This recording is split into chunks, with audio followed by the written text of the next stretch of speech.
Hello दोस्तों, क्या हाल चाल। मैं हूं अरविंद और आप देख रहे हैं वेब ज्ञान। आज की क्लास में हम क्लास 9th के साइंस का 4th चैप्टर परमाणु संरचना के बारे में पढ़ने वाले हैं।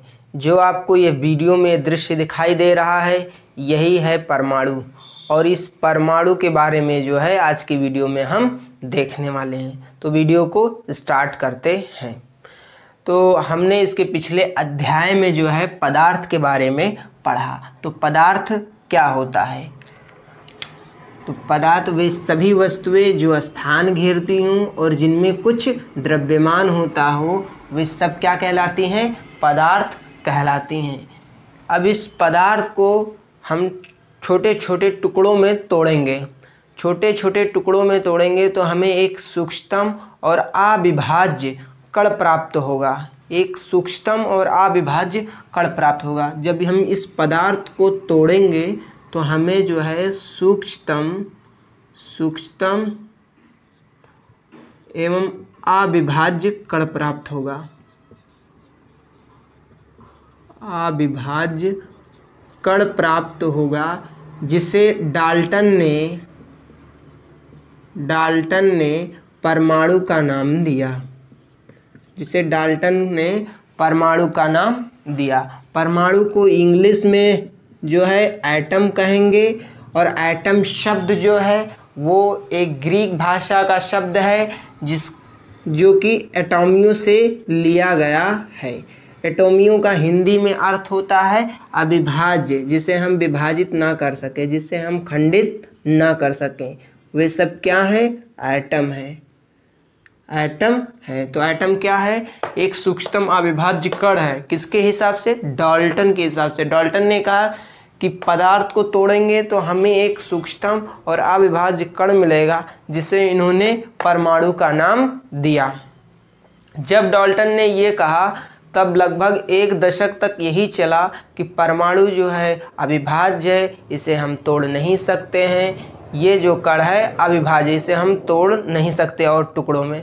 लेकिन 1 दशक के बाद जब परमाणु पर प्रयोग होना प्रारंभ हुआ तो कई प्रयोग हुए, जिसके द्वारा यह निष्कर्ष निकल के आया कि परमाणु जो है वो अविभाज्य कण नहीं है, इसे हम विभाजित कर सकते हैं। इसके भी अपरमाणविक कण हैं, इसके भी सब एटॉमिक पार्टिकल पाए गए। वो कौन कौन से पार्टिकल्स थे तो उसको देखते हैं। इलेक्ट्रॉन है,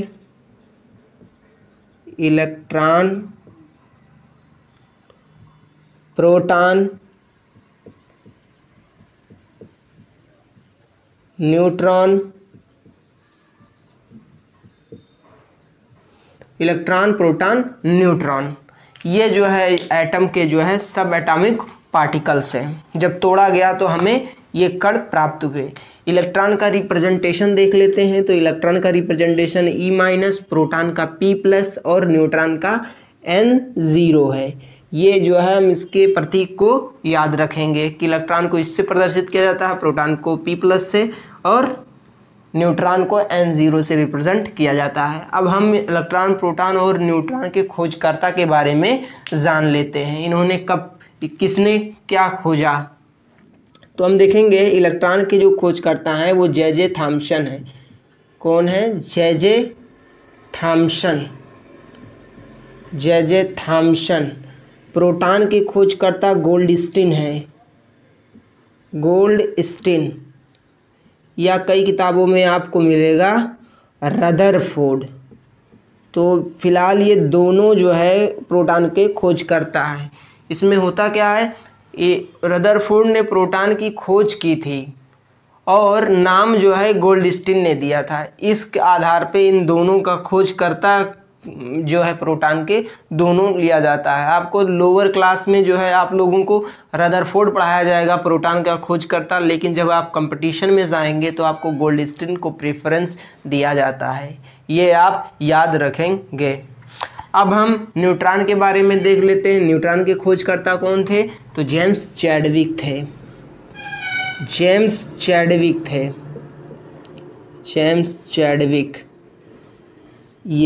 ये न्यूट्रॉन के खोजकर्ता हैं। आपको बगल में इन तीनों वैज्ञानिकों के जो है इमेज लगा दिए हैं, इसको देख लीजिए। यही हैं जे थॉम्सन, गोल्डस्टीन, रदरफोर्ड और जेम्स चैडविक।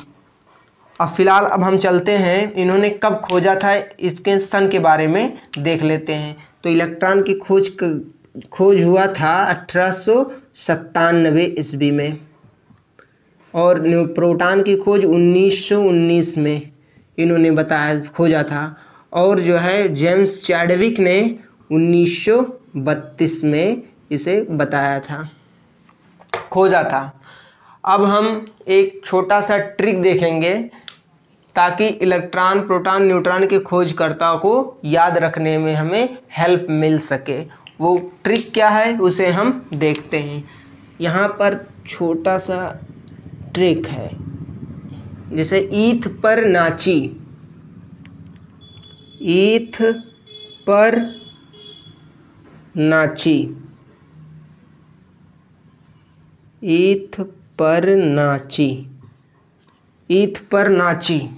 इसको जो है एक ट्रिक है, और ई जो है, ई को हम इलेक्ट्रॉन से समझेंगे कि यह ई जो है इलेक्ट्रॉन को रिप्रेजेंट कर रहा है यहाँ पर, और ई जो है थॉम्सन को, थॉम्सन, ई था जो है थॉम्सन, और यहाँ जो है पा जो है वो प्रोटॉन।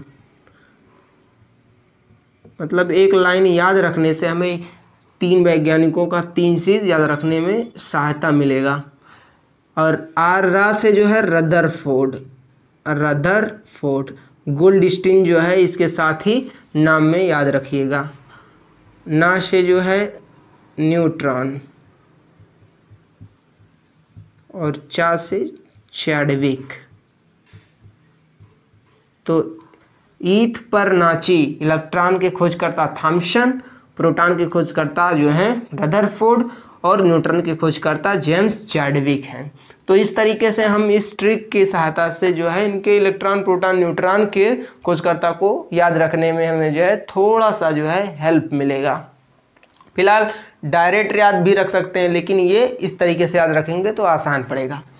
अब हम जो है इलेक्ट्रॉन, प्रोटॉन और न्यूट्रॉन के जो है कुछ गुण के बारे में देखेंगे। जैसे यहाँ पर हम जो है इलेक्ट्रॉन लिखते हैं, इलेक्ट्रॉन, यहाँ प्रोटॉन और यहाँ न्यूट्रॉन। यहाँ पर हम जो है न्यूट्रॉन को लिखेंगे। इलेक्ट्रॉन को E- से रिप्रेजेंट करेंगे, प्रोटॉन को P+ से रिप्रेजेंट करेंगे, न्यूट्रॉन को जो है N0 से हम रिप्रेजेंट करेंगे। यहाँ पर आप लिखेंगे आवेश, आवेश देखेंगे कि इन तीनों का कितना होता है, द्रव्यमान देखेंगे कि इन तीनों का कितना होता है, और इनके कोई अन्य नाम भी हैं उसको भी हम देखेंगे, अन्य नाम। तो इसको देखेंगे। जैसे आवेश क्या होता है, तो इलेक्ट्रॉन का आवेश कितना होता है, -1.6 × 10⁻⁻19 कूलम। प्रोटॉन का होता है +1.6 × 10⁻⁻19 कूलम, और न्यूट्रॉन का जो है 0 कूलम आवेश होता है। द्रव्यमान इलेक्ट्रॉन का जो होता है वो 9.1 × 10⁻31 kg, और प्रोटॉन का जो द्रव्यमान होता है वो 1.67 × 10⁻27 kg होता है। लगभग प्रोटॉन और न्यूट्रॉन का जो मास होता है लगभग सेम होता है, तो इसलिए हम न्यूट्रॉन का जो है मास जो है वो उतना ही लिखेंगे। थोड़ा सा डिफर होता है, लेकिन हम जो है प्रोटॉन और न्यूट्रॉन का लगभग मान के ही चलेंगे कि हाँ बराबर है। कैलकुलेशन में आसानी होता है ये। तो प्रोटॉन, न्यूट्रॉन का जो है मास सेम है। इलेक्ट्रॉन का मास इतना है 9.1 × 10⁻31 kg। इसके इलेक्ट्रॉन, प्रोटॉन और न्यूट्रॉन के कोई अन्य नाम भी हैं। हाँ, तो देख लेते हैं कि इलेक्ट्रॉन का जो एक अन्य नाम है कैथोड किरण के नाम से भी हम जानते हैं। कैथोड किरण के नाम से इलेक्ट्रॉन को भी जाना जाता है। प्रोटॉन को जो है कैनाल किरण के नाम से जाना जाता है, कैनाल किरण के नाम से जाना जाता है। और न्यूट्रॉन को जो है कुछ किसी नाम से भी नहीं जाना जाता है, केवल न्यूट्रॉन से ही जाना जाता है, उसका कोई अन्य नाम नहीं होता है। तो इस तरीके से हमने जो है इलेक्ट्रॉन, प्रोटॉन, न्यूट्रॉन के आवेश को देखा, द्रव्यमान को देखा और उसके अन्य नाम को देखा। यहाँ पर द्रव्यमान तो सब समझते होंगे, यहाँ पर आवेश जो है थोड़ी सी नई चीज़ मिली है। तो आवेश क्या होता है, इसको हम थोड़ा सा जो है समझ लेते हैं इसके बारे में कि आवेश क्या होता है। तो यहाँ पर आवेश जो है एक प्रकार का किसी भी पदार्थ का जो होता है, आवेश जो है एक गुण होता है जो किसी वस्तु को अपनी ओर आकर्षित करता है या प्रतिकर्षित करता है, मतलब किसी अन्य वस्तु पर बल लगाता है, वही जो है आवेश है, आकर्षण या प्रतिकर्षण का। अब इसको समझे कैसे, तो इसको समझने का ये तरीका है, आप जो है बचपन में क्या करते थे कि पेन को बाल में रगड़ते थे और रगड़ने के बाद कागज़ के छोटे छोटे टुकड़ों के पास ले जाते थे। तो क्या होता था, कागज़ के जो छोटे छोटे टुकड़े होते थे वो पेन पे चिपक जाता था। इसके पीछे रीज़न क्या है, तो इसके पीछे रीज़न जो है वो ये है, आवेश है। कैसे, उसको देखते हैं। जब हम पेन को बाल में रगड़ते थे, बालों के बीच में रगड़ते थे, तब तो क्या होता था कि इस पेन के सरफेस पे कुछ चार्ज पार्टिकल आ जाते थे, कुछ आवेश के कण आ जाते थे, जिसके वजह से ये पेन का जो सरफेस है वो चार्ज हो जाता था, आवेशित हो जाता था और उसी कारण से कागज़ के टुकड़े को अपनी ओर आकर्षित करके चिपका लेता था। तो ये इसका रीज़न होता है। तो ये किस गुण के कारण से होता था, आवेश के कारण होता था। तो अब समझ में आ गया कि आवेश क्या है। किसी भी पदार्थ का क्या होता है, एक गुण होता है जो किसी वस्तु को आकर्षित करता है या प्रतिकर्षित करता है। ये आवेश जो होते हैं वो दो प्रकार के होते हैं। ये आवेश दो प्रकार के होते हैं, एक होता है धन आवेश, एक होता है धन आवेश और एक जो है ऋण आवेश होता है। एक जो होता है ऋण आवेश होता है, मतलब एक ऋण आवेश और एक धन आवेश होता है। तो ये होता है आवेश। तो इलेक्ट्रॉन पे आवेश इतना होता है, प्रोटॉन पे इतना होता है, ये हमने जाना। तो आवेश क्लियर हो गया कि आवेश क्या होता है। हाँ, ये तो क्लियर हो गया। अब जो है हम कि इलेक्ट्रॉन का मास कितना है, 1.9 इंटू 10⁻³ किलोग्राम। प्रोटॉन का लगभग 1.67 इंटू 10⁻27 किलोग्राम है। यहाँ पर आपको कुछ देखने को मिल रहा होगा कि इलेक्ट्रॉन का जो मास है वो प्रोटॉन और न्यूट्रॉन की तुलना में बहुत कम है। कैसे, इसको देखेंगे। यहाँ पर प्रोटॉन, इसको मास ऑफ इलेक्ट्रॉन लिखेंगे और इसके बराबर जो है 19.1 इंटू 10⁻31 kg। इसको कुछ समय के लिए जो है हम इस वैल्यू को 1, पूरे वैल्यू को 1 मान लेंगे, 1 मान लेंगे कुछ समय के लिए। हम 31 को कंसीडर करके, -31 केवल पावर को जो है हम कंसीडर करके चलेंगे कुछ समय के लिए, क्योंकि मुझे तुलना करना है इलेक्ट्रॉन को प्रोटॉन न्यूट्रॉन से। तो इस कारणवश जो है हम इसे इतना मानकर चल रहे हैं। उसी तरीके से हम प्रोटॉन को जो है 1.67 इंटू 10⁻27 किलोग्राम, इसको जो है हम इसको केवल वैल्यू ले रहे हैं और इसको हम जो है पूरे को 1 मान ले रहे हैं इधर। इस वजह से इतना वैल्यू हमें प्राप्त हो जा रहा है, यहाँ पर मान ले रहे हैं फिलहाल तुलना करने के लिए। अब हम क्या करेंगे, इलेक्ट्रॉन के मास को प्रोटॉन के मास को जो है हम भाग देंगे, इलेक्ट्रॉन में प्रोटॉन के मास को भाग देंगे।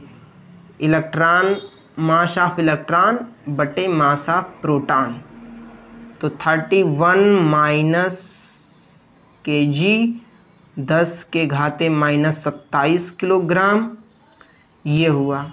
इसको इससे केजी से केजी कटा। अब ये आप जानते हैं कि 10 पे जब घात माइनस में होता है बटे में, जब वो बटे से अंश में जाता है तो जो माइनस की वैल्यू होती है वो पॉजिटिव में आकर यहाँ पर जुड़ जाती है। तो इस तरीके से हम इसको एक्सपेंस करेंगे कि -31 + 27। अब यहाँ पर -31 + 27 कितना होगा? -10 के घाते 4, 10 पे घाते -4। इसको आप इस तरीके से भी लिख सकते हैं, बटे में इस तरीके से आप लिख सकते हैं, और इसको इस तरीके से खोलेंगे तो आपको मिलेगा क्या? 10,000। 4 0 लगाएंगे 10,000। अब यहाँ पर आप करेंगे इलेक्ट्रॉन बटे प्रोटॉन का मास बटे 10,000। यहाँ से एक चीज़ आपको देखने को मिलेगा, वो क्या है वो भी हम बताते हैं। मास ऑफ इलेक्ट्रॉन और मास ऑफ प्रोटॉन को इधर भेजेंगे तो अंश में जाएगा मास ऑफ प्रोटॉन बटे 10,000। इस जो वैल्यू निकला है इससे आप एक चीज़ देखिए, ये जो है इक्वेशन क्या कह रहा है कि इलेक्ट्रॉन का जो मास है वो प्रोटॉन के मास का 10,000वां भाग जो है वो इलेक्ट्रॉन का मास है। मतलब प्रोटॉन के मास को यदि 10,000 भाग में डिवाइड कर दिया जाए और उसका एक भाग उठाया जाए तो वह इलेक्ट्रॉन का मास है। ये कहने का ये तात्पर्य है। तो अब आप बताइए कि प्रोटॉन की तुलना में इलेक्ट्रॉन जो है कितना, कि उसका भार जो है, उसका द्रव्यमान जो है कितना कम है? बहुत कम है। लगभग इसे हम निगलेक्ट मान सकते हैं, इतना कम है। अरे यार, प्रोटॉन का जो मास है देखो इतना है, इसका जो है 10,000 भाग, इसका 10,000 भाग करेंगे कितना आ जाएगा? 27 का 10,000 भाग 4 जाएंगे 31 में चला जाएगा सीधा। मतलब 10,000 भाग इस प्रोटॉन का जो मास दिया गया इसका 10,000वां भाग निकालेंगे तब हमें इलेक्ट्रॉन का मास निकलेगा। बहुत सूक्ष्म है, बहुत छोटा है ये मान। तो यहाँ से हमें ये देखने को मिला। इसका स्क्रीनशॉट ले लीजिए। हम जो है आगे बढ़ते हैं, इसको मिटा दे रहे हैं। ये वैल्यू जो कैलकुलेशन है, इस कैलकुलेशन को हम मिटा देते हैं। यहाँ पर लिखेंगे अब कि इलेक्ट्रॉन का जो मास है, हमें यहाँ से एक फार्मूला मिला कि इलेक्ट्रॉन का जो मास है वो very less mass of proton या मास ऑफ न्यूट्रॉन से। ये आप लिख सकते हो कि नहीं? ये आप लिख सकते हो आसानी से, यहाँ से लिख सकते हो भाई इलेक्ट्रॉन का मास जो है प्रोटॉन की अपेक्षा बहुत कम है। तो आप इस तरीके से लिख सकते हो कि mass of electron is very less mass of proton या मास ऑफ न्यूट्रॉन। यहाँ से हमें जो है एक बहुत इम्पॉर्टेंट पॉइंट मिला, इसको आप जो है हमेशा याद रखिएगा। यहाँ से ये हो गया, इसको हम मिटा दे रहे हैं यहाँ से। अब जो है हम जानेंगे परमाणु की संरचना के बारे में। तो अब जो है हम जानेंगे परमाणु की संरचना के बारे में। तो परमाणु की संरचना कैसी होती है? परमाणु जो होता है गोलाकार होता है। परमाणु जो है गोलाकार होता है, ये गोलाकार होता है परमाणु, और उसके मध्य में एक छोटा सा भाग होता है। एक छोटा सा भाग होता है, बहुत भारी होता है। एक छोटा सा भाग होता है गोलाकार, उसको हम कहते हैं नाभिक। क्या कहते हैं? नाभिक कहते हैं, इसे नाभिक कहते हैं। और नाभिक के चारों ओर एक रिंग नुमा बना हुआ एक कक्षा होता है। रिंग नुमा बना हुआ गोल आकृति पाया जाता है, ऐसे कुछ तरीके से, ऐसे इस तरीके से जो है गोल गोल सा एक रिंग पाया जाता है। इस रिंग को ही क्या कहते हैं? कक्षा कहते हैं। कक्षा कहते हैं, कक्षा कहते हैं, या इसको इंग्लिश में आप सेल भी कह सकते हैं, सेल भी कहा जाता है। और ये कक्षाएं होंगी और ये जो है नाभिक है। ये पूरे परमाणु की संरचना है। अब इसमें इलेक्ट्रॉन प्रोटॉन की कैसे व्यवस्थित होते हैं इसे देखेंगे। प्रोटॉन और न्यूट्रॉन जो होता है, प्रोटॉन और न्यूट्रॉन परमाणु के नाभिक में होता है। कहाँ पर होता है? नाभिक में। यहाँ पर प्रोटॉन और न्यूट्रॉन होता है। और इलेक्ट्रॉन जो होता है वो नाभिक के चारों ओर जो ये कक्षा बनी है इसमें जो है ऐसे घूमता रहता है, ऐसे इसमें जो है घूमता रहता है, ऐसे इसमें क्या है? घूमता रहता है। ये आप जो है आप देख रहे हैं, यही जो है परमाणु की संरचना है। ये क्या है? परमाणु का संरचना है।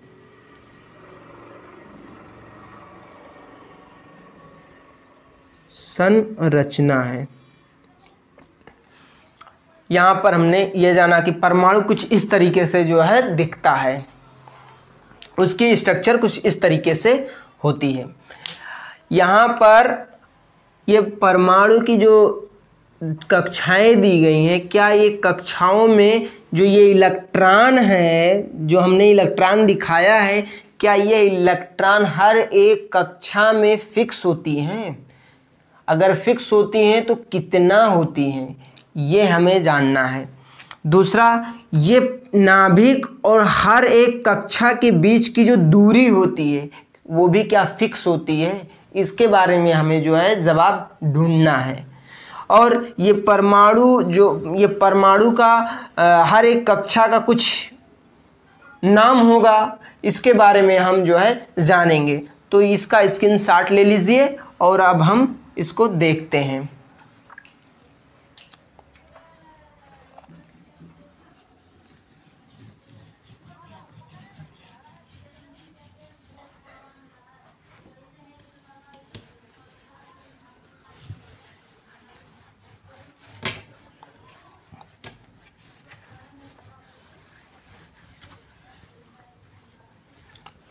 तो हमने कहा कि परमाणु जो होता है वो गोलाकार होता है। परमाणु जो है वो गोलाकार होता है। परमाणु गोलाकार होता है और उसके मध्य में एक छोटा सा भाग होता है जिसे नाभिक कहा जाता है, और उसके चारों ओर ऐसे रिंग बना होता है, रिंग बना हुआ होता है।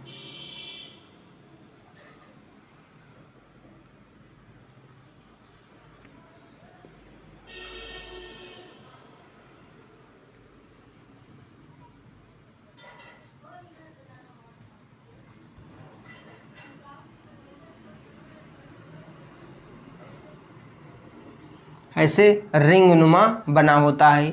ये जो है परमाणु की संरचना होता है। यहाँ पर नाभिक में हमने कहा कि इसमें प्रोटॉन होता है और न्यूट्रॉन होते हैं, इलेक्ट्रॉन इसमें बाहर घूमते रहते हैं।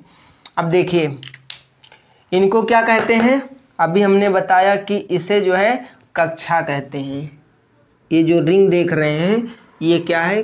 कक्षा है, कक्षा, सेल जिसे कहते हैं सेल। हर एक कक्षा का अपना एक नाम है, उसको भी हम देखने वाले हैं। देखो जब भी परमाणु में इन सेल को, कक्षा को गिनना होता है तो हमारा एक रूल होता है गिनने का। हम बाहर से अंदर की ओर नहीं गिनेंगे, प्रथम कक्षा, द्वितीय, तृतीय, चतुर्थ, इस तरीके से नहीं गिनना है। हमें हमेशा जो है परमाणु में जो है अंदर से बाहर की ओर कक्षाओं का जो है हम गिनती करेंगे। ये जो एरो दिख रहा है अंदर से बाहर की ओर, मतलब ये जो है प्रथम कक्षा है, ये द्वितीय कक्षा है, तृतीय, ये चतुर्थ कक्षा है। अर्थात इसे first cell, second cell, third cell और फोर्थ सेल के नाम से जानेंगे। तो इसको जो है हम नंबरिंग कर दे रहे हैं कि ये n बराबर जो है 1 है, ये n बराबर 2 है, और n बराबर ये 3 है, और ये n बराबर जो है 4 है। ये प्रथम कक्षा, द्वितीय, तृतीय और ये चतुर्थ कक्षा है। यहाँ पर हमने यन क्यों लिखा है? यन जो है यहाँ पर क्या दर्शाता है? यन जो है ये कक्षाओं की संख्या को दर्शाता है, कक्षाओं की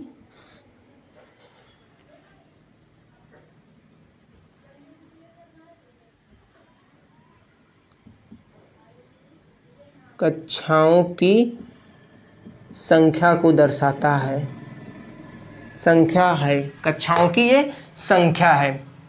हर एक कक्षा को जो है एक वैज्ञानिक हुए, उन्होंने, जिनका नाम था नील्स बोर,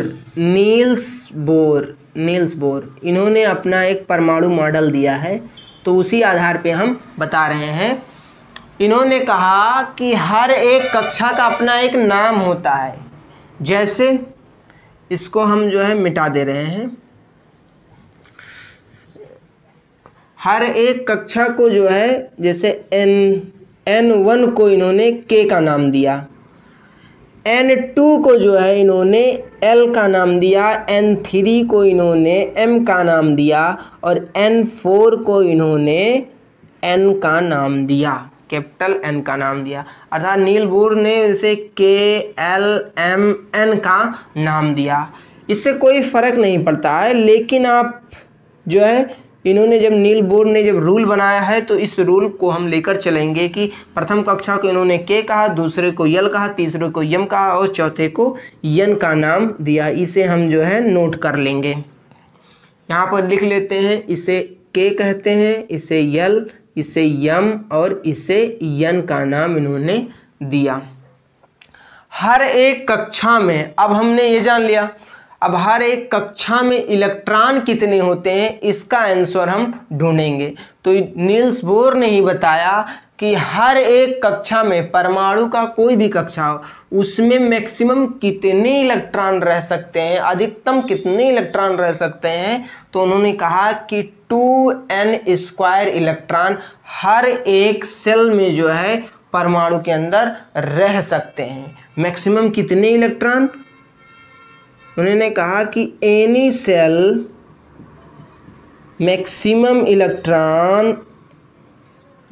में मैक्सिमम इलेक्ट्रॉन जो है वो लगभग 2n² रहेंगे। लगभग नहीं, इन्होंने करके निकाला है। 2n² इलेक्ट्रॉन रहेंगे। यहाँ n क्या है? यही कक्षाओं की संख्या को रिप्रेजेंट करता है। तो अब हम एक छोटा सा कैलकुलेशन करने वाले हैं, छोटा सा, कि हमें ये पता चले कि हर सेल में इलेक्ट्रॉन कितने हैं। तो हम इसको करते हैं।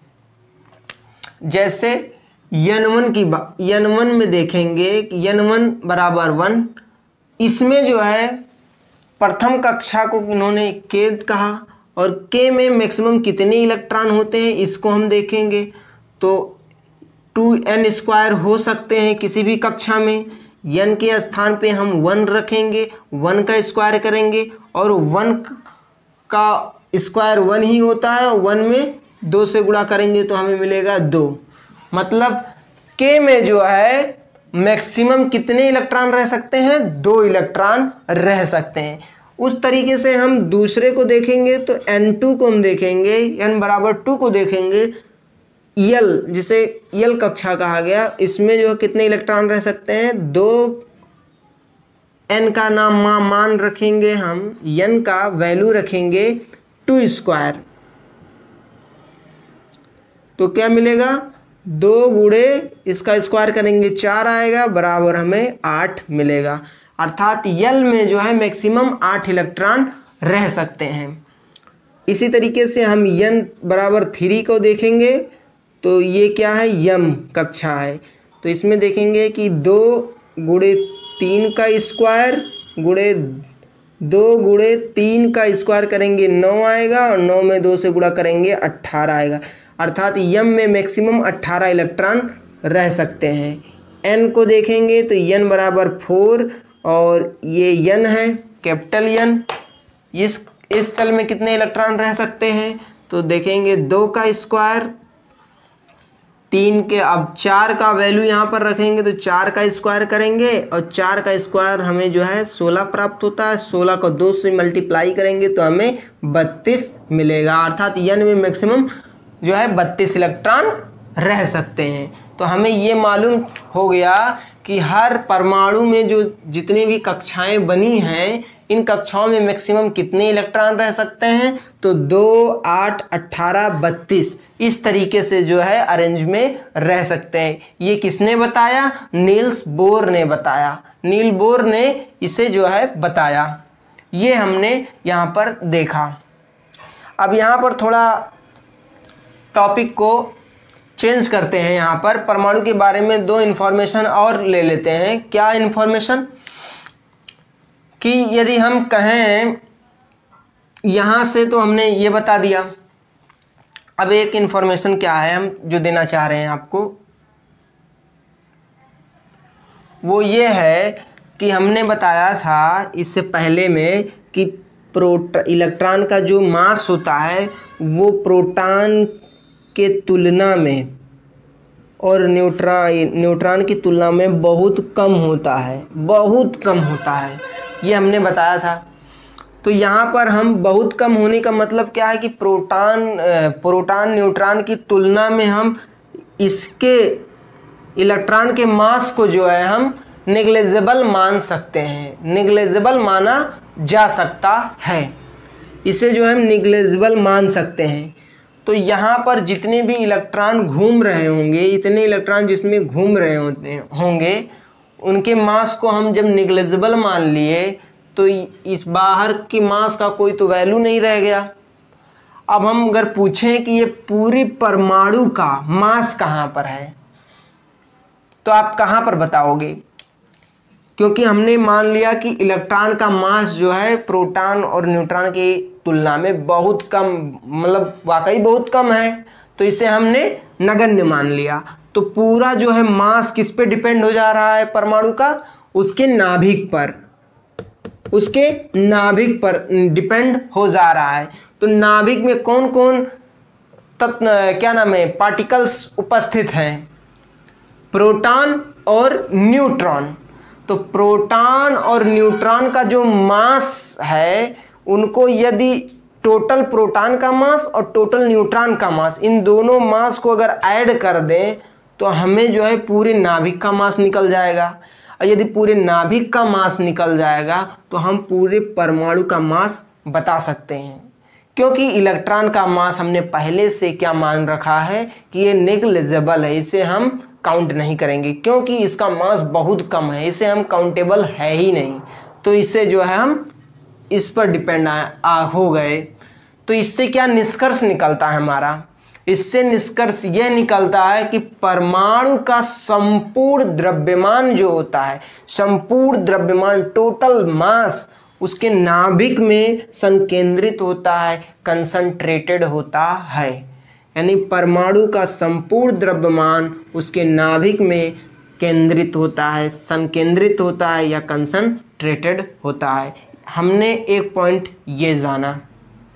दूसरा पॉइंट क्या है कि परमाणु में जो होता है, जितना इलेक्ट्रॉन नाभिक में होता है, नाभिक में इलेक्ट्रॉन नहीं होता है, सॉरी, जितना प्रोटॉन नाभिक में प्रेजेंट होता है, परमाणु के नाभिक में जितना प्रोटॉन प्रेजेंट होता है, उसके बराबर संख्या में इलेक्ट्रॉन जो है वो नाभिक के चारों ओर कक्षाओं में चक्कर लगाते रहते हैं।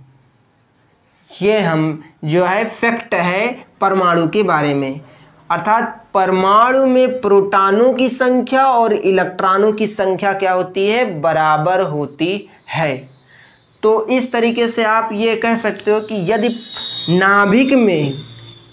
इस नाभिक में 15 प्रोटॉन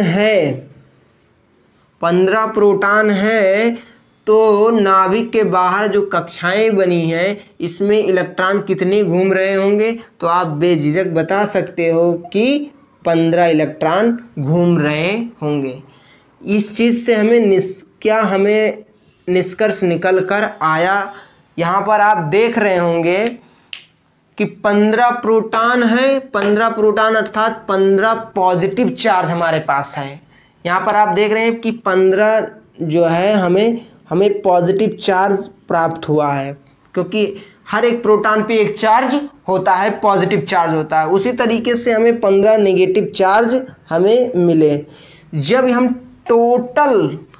टोटल परमाणु का पूछेंगे कि इस पे पूरे टोटल परमाणु पे कितना चार्ज है, कितना आवेश है, तो आप क्या बताएंगे?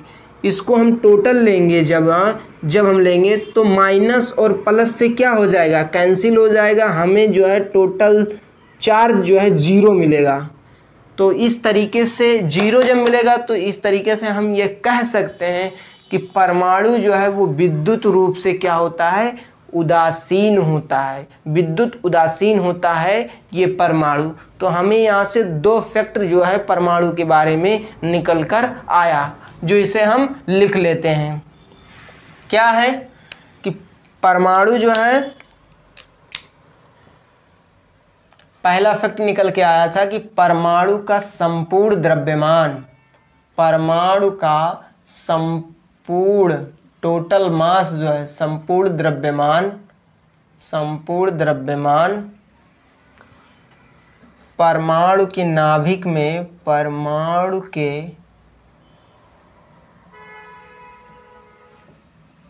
नाभिक में संकेंद्रित होता है, संकेंद्रित होता है। ये हमें जानकारी इससे मिला। दूसरा फैक्ट क्या है? दूसरा फैक्ट ये है कि परमाणु जो है,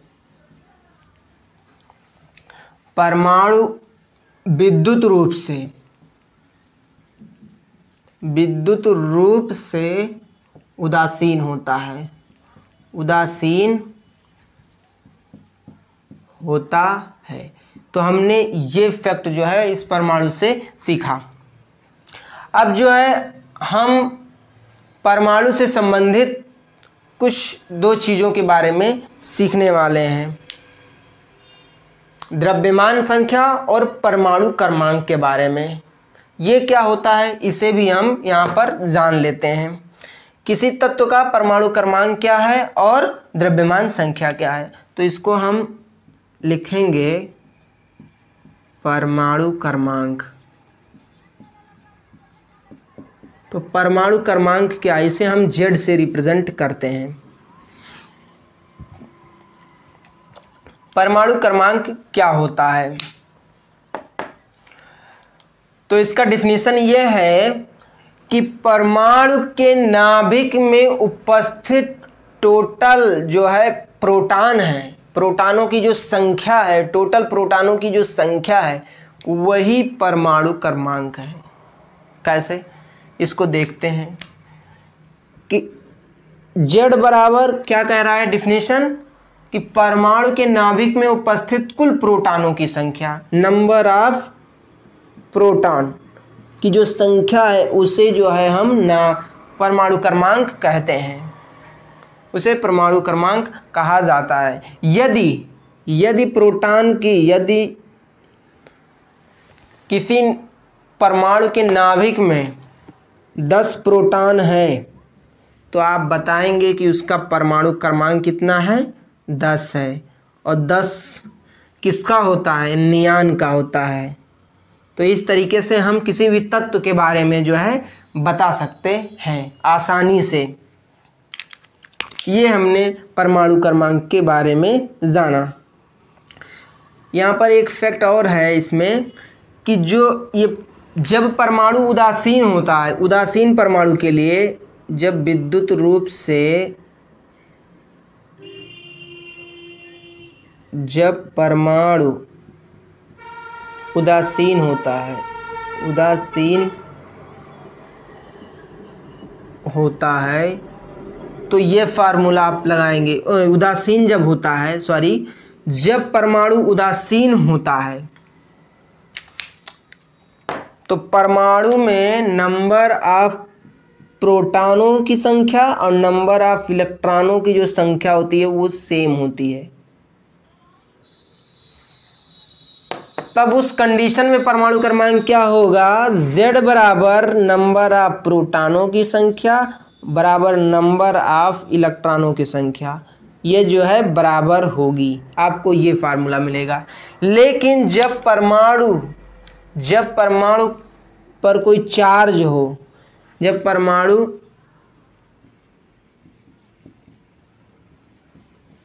कोई चार्ज हो, कोई आवेश हो, जैसे Na+, Cl- या Mg+2, इस तरीके का कोई अगर परमाणु आपको दिख रहा है तो इसे आयन कहते हैं। ये हमने पहले ही सीखा था, इसे आयन कहते हैं। और इसका जो है, इसमें जो है इलेक्ट्रॉन और प्रोटॉनों की जो संख्या होती है वो बराबर नहीं होती है। तो इस कंडीशन में नंबर ऑफ प्रोटॉनों की संख्या और नंबर ऑफ प्रोटॉनों की संख्या is not equal number of total इलेक्ट्रॉनों की संख्या, ये बराबर नहीं होती है। तो इस कंडीशन में जो है हम परमाणु क्रमांक क्या लिखेंगे, टोटल ऑफ प्रोटॉनों की संख्या, सीधा प्रोटॉन का बताएंगे। जैसे सोडियम का परमाणु क्रमांक क्या होता है, 11 होता है। इस 11 होता है, इसमें टोटल प्रोटॉन कितने होते हैं, 10 होते हैं, 10 प्रोटॉन होते हैं। इस कंडीशन में जब ये इस पर कोई चार्ज नहीं था तब तो 10 इलेक्ट्रॉन रहे थे। जब इसने एक इलेक्ट्रॉन त्याग दिया तब उस पर पॉजिटिव चार्ज आ गया, अर्थात इसमें कितने बचे,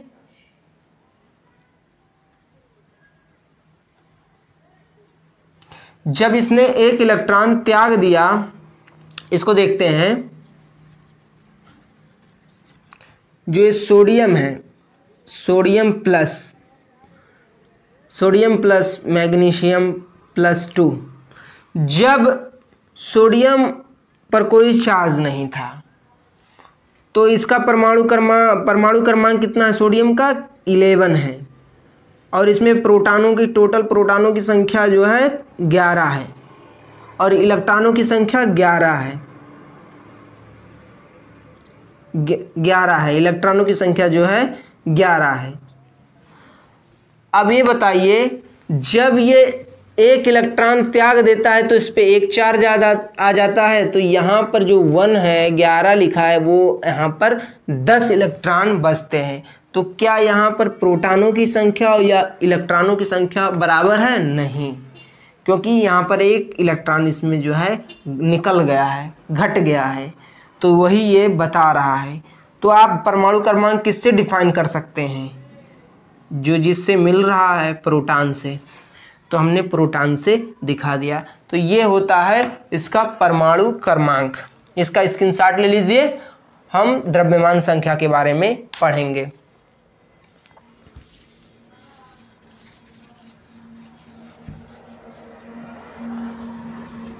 द्रव्यमान संख्या क्या होती है,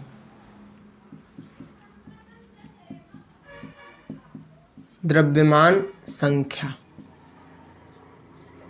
इसे जो है कैपिटल A से रिप्रेजेंट किया जाता है।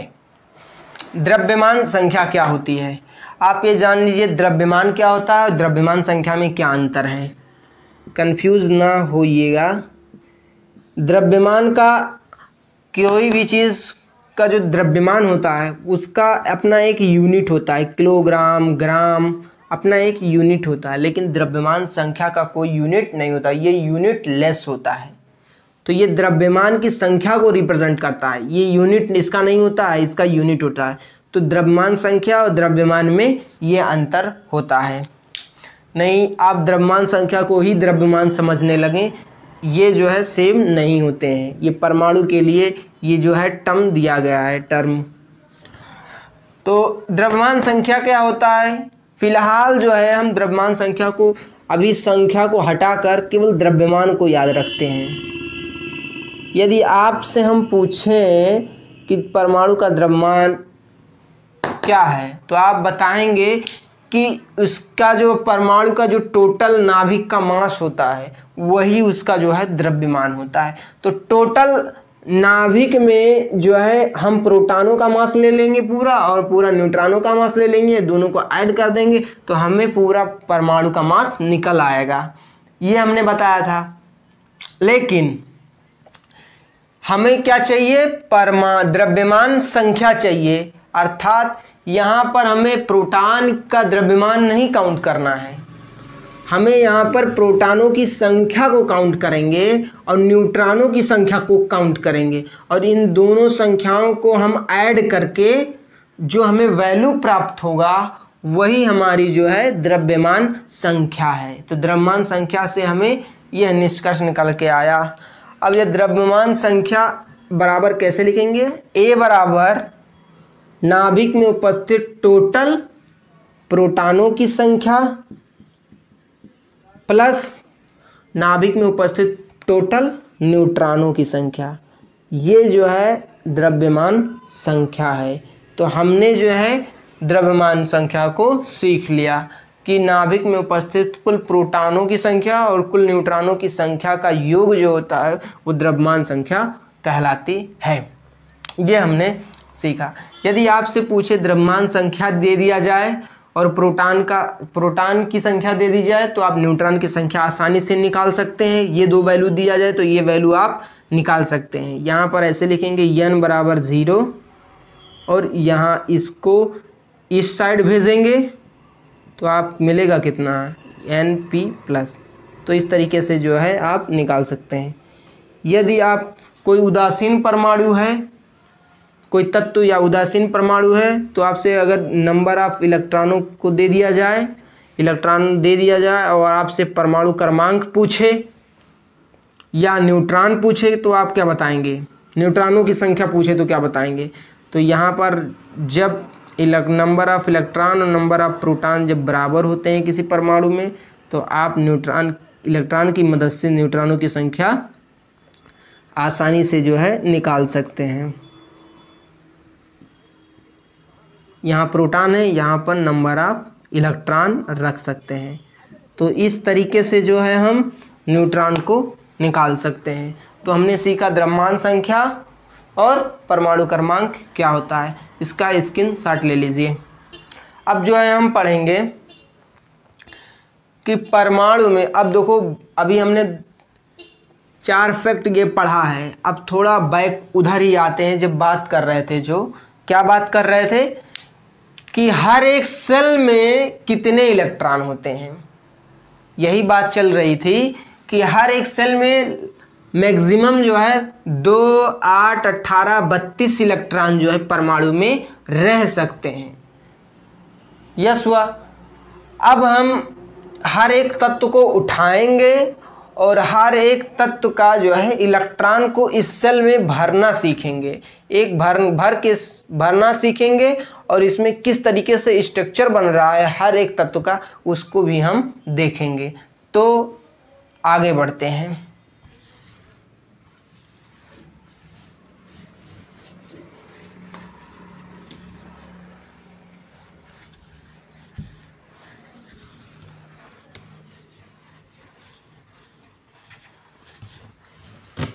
तो सबसे पहले हम हाइड्रोजन की बात करेंगे। हाइड्रोजन का परमाणु क्रमांक कितना होता है, 1 होता है। 1 होता है, इसका परमाणु क्रमांक 1 होता है। तो इसका स्ट्रक्चर कैसा बनेगा, ऐसे नाभिक बनाएंगे आप और नाभिक में प्रोटॉनों की संख्या और न्यूट्रॉनों की संख्या।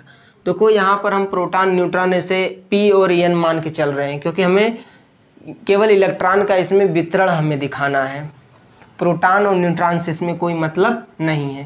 तो हम जो है एक ऐसे कक्षा बनाएंगे और यहाँ पर जो है इलेक्ट्रॉन को, यहाँ पर इलेक्ट्रॉन कितना है, हाइड्रोजन का परमाणु क्रमांक 1 है, तो इसमें इलेक्ट्रॉनों की संख्या कितनी है, 1 है। तो यहाँ पर जो है एक इलेक्ट्रॉन को ऐसे घुमा देंगे और इसका इलेक्ट्रॉनिक विन्यास क्या होगा, 1 होगा। इस तरीके से हम इसे दिखाएंगे। उसी तरीके से हम हीलियम का लेंगे, हीलियम का लेंगे और इसका परमाणु क्रमांक कितना है, 2। परमाणु क्रमांक 2 है, इसमें इलेक्ट्रॉनों की संख्या 2। इलेक्ट्रॉनों की संख्या 2 है। तो इसको हम किस तरीके से दिखाएंगे, यहाँ पर प्रोटॉन और न्यूट्रॉन है और इसमें जो है 2 इलेक्ट्रॉन है, 2 इलेक्ट्रॉन यहाँ पर घूम रहे हैं। यहाँ पर हमने बताया था कि हर एक तत्व में जो है 2, 8, 18 और 32 इलेक्ट्रॉन रह सकते हैं। तो K कक्षा में मैक्सिमम 2 इलेक्ट्रॉन, यहाँ पर हम K सेल बनाएंगे और यहाँ पर जो है K में जो है मैक्सिमम कितने इलेक्ट्रॉन हो गए, 2 इलेक्ट्रॉन हो गए। अब अगला जो तत्व बनाएंगे वो K में 2 ही रहेंगे। अब अगला कक्षा जो है प्रारंभ हो जाएगा। तो जैसे हम लिथियम की बात करते हैं तो लिथियम का परमाणु क्रमांक 3 है, तो Z बराबर 3 और इलेक्ट्रॉन जो है इसका कितना है, 3। तो इसका संरचना कैसा होगा, कुछ इस तरीके से होगा। और यहाँ पर जो है आप लिखेंगे 2 सेल बनाएंगे ऐसे, और देखिए यहाँ पर 2 इलेक्ट्रॉन, पहले कक्षा में 2 इलेक्ट्रॉन घूम रहे हैं।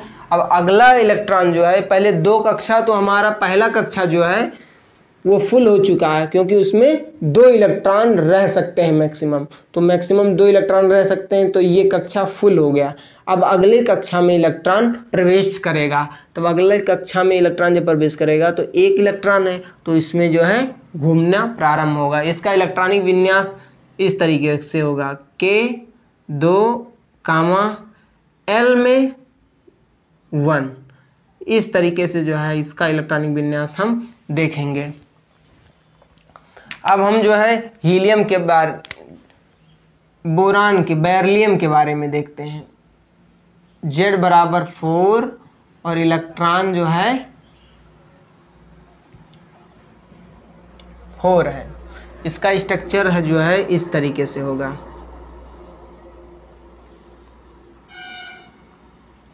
इस तरीके से।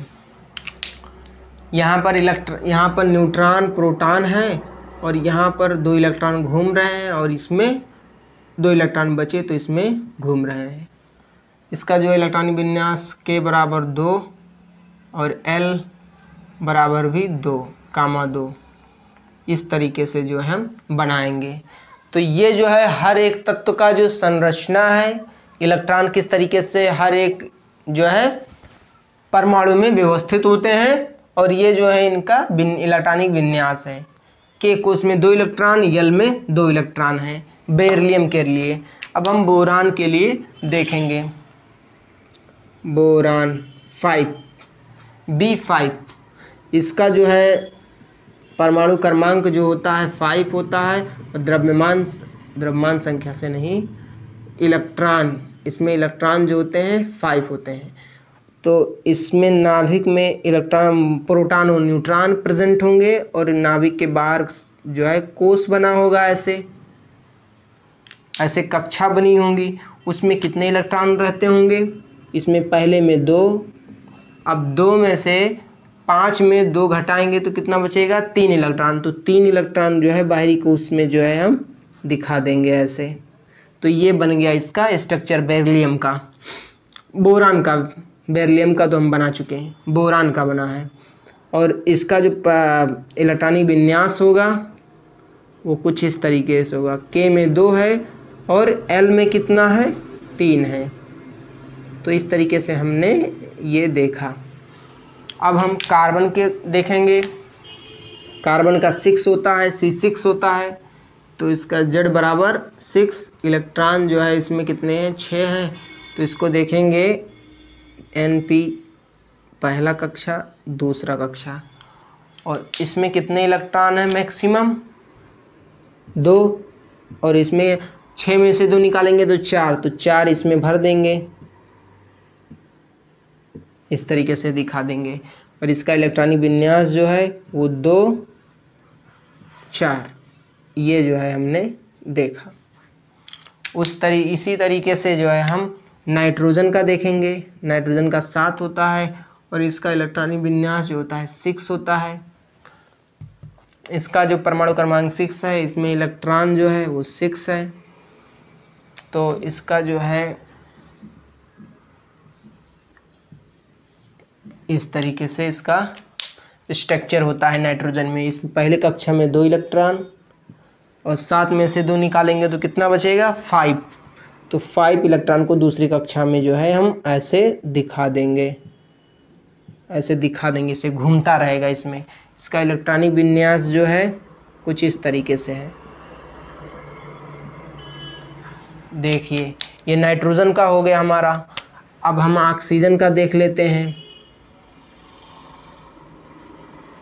ऑक्सीजन का Z बराबर 8, E बराबर जो है इलेक्ट्रॉन कितने हैं 8 है। इसको जो है हम ऐसे दिखाएंगे,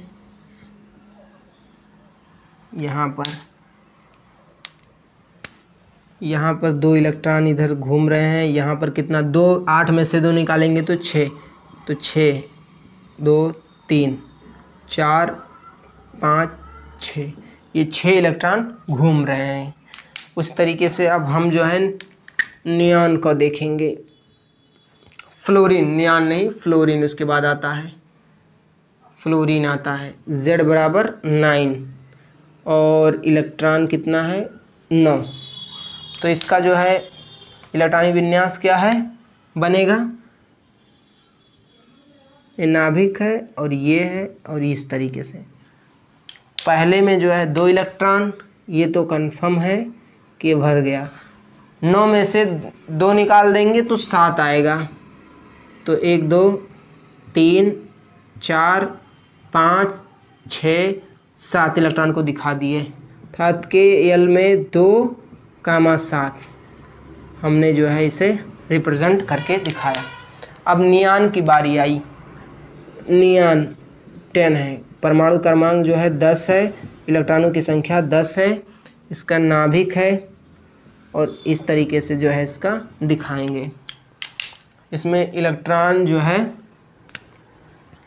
2 इलेक्ट्रॉन है और नियॉन में 2 निकाल देंगे तो कितना बचेगा 10 में 8, तो 8 इसको यहाँ पर दिखा देंगे। 6 हो गया, 3 3 6 2 8, ये भर गया। दूसरा भी कोष क्या हो गया भर गया। इसका इलेक्ट्रॉनिक विन्यास क्या है K और L 2,8, ये मिल गया। अब दूसरा कक्षा भर गया। अब अगला जो है तत्व का अगर इलेक्ट्रॉनिक विन्यास करेंगे तो अब अगले कोष में भरेगा। जैसे हम एक दिखा दे रहे हैं सोडियम के लिए। सोडियम का होता है 11, Z बराबर होता है 11 और E बराबर होता है 11। तो इसका हम जब दिखाएंगे तो ऐसे बनाएंगे, ऐसे और कुछ इस तरीके से बनाएंगे।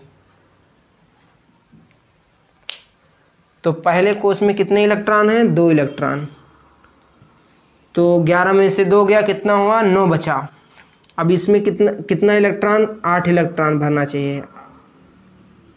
3 4 5 6 7 8, 8 2 10, 11 में से 10 गया, 1 इलेक्ट्रॉन बचा, तो 1 इलेक्ट्रॉन जो है अगली कोष में प्रवेश कर गया, अगले कक्षा में प्रवेश कर गया। तो इसका इलेक्ट्रॉनिक विन्यास क्या होगा KLM 2 8 1, इसका इलेक्ट्रॉनिक विन्यास बना।